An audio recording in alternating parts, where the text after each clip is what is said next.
দিদি কেমন দেখে আসলেন?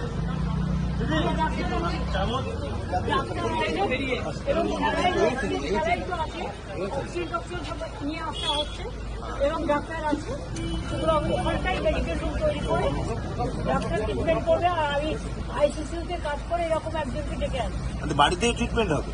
তো কোথায় গেল? কোথাও তো ট্রিটমেন্ট করতে দিচ্ছে না। বেলভিউতে লিখেছে প্যান 40 খেতে হবে, প্যান 40 খাবার লিখেছে। বেলভিউতে অনেকগুলো ইঞ্জেকশন দিয়েছে, সেই জন্য ওটা বলেছে।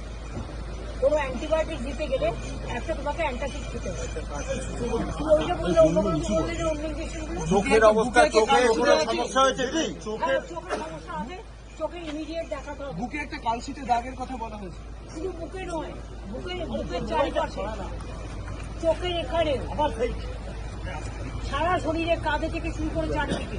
এদের ডক্টর রিপোর্ট আমাদের দেয়। দিদি এর পরে কি হবে, মানে কি করবেন? পরবর্তী পদক্ষেপ কি হবে? পরবর্তী পদক্ষেপ আমরা জানাবো। আমাদের আজকে later sit together and then. আপনারাও এতক্ষণ ছিলেন, অনেক কষ্ট করেছেন, আপনারাও বাড়ি ফিরে যান।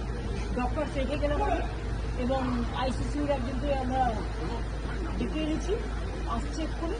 আর সিলিন্ডার, অক্সিজেন সিলিন্ডার আমি কিনতে পাঠিয়েছি, এসে যাবে এক্ষুনি। আর স্যালাইন ওর সাথে ওখান থেকেই নিয়ে এসছে, কিন্তু আরো 3-4টে বোতল কিনে আনতে বলবে। আর প্লাস ডাক্তার আছে। ইন্ডিয়া জোটের বাকি সঙ্গীদের এই বিষয়টা জানিয়েছে, তারা কিছু বললো? মানে একটা অবস্থা রোগীকে এমনকি